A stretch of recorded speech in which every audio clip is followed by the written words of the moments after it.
नमस्कार. गेल्या काही दिवसापूर्वी तमिळनाडूच्या इलेक्शन पार पडल्या.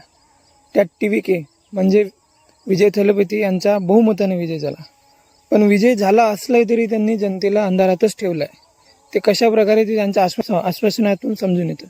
त्यांनी एक आश्वासन दिलं की कुठल्याही होणाऱ्या नववधूला 8 ग्राम सोनं, घरातील 60 वर्षापर्यंतच्या महिला प्रमुखाला पर मंथ 2,500 रुपये, 1 ते 12वीच्या विद्यार्थ्याला प्रतिवर्ष 15,000 रुपये, 1 ते 8 एकर जागा असणाऱ्या शेतकऱ्याचा पूर्णपणे कर्जमाफ आणि 8च्या पुढे शेती असणाऱ्या 50% कर्जमाफ.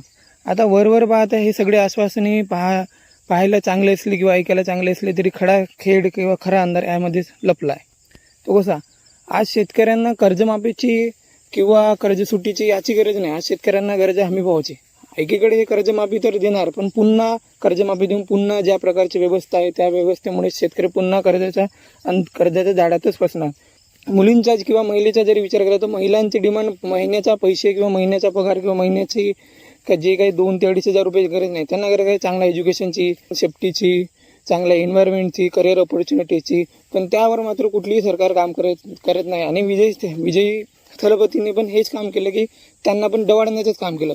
ज्या प्रकारे बाकी पक्ष आमच्या मानसिकतेसोबत खेळले, ज्या प्रकारे महाराष्ट्रात खेळ झाला त्या प्रकारे तमिळनाडूत सुद्धा होत आहे. आणि हे चुकीचं आहे.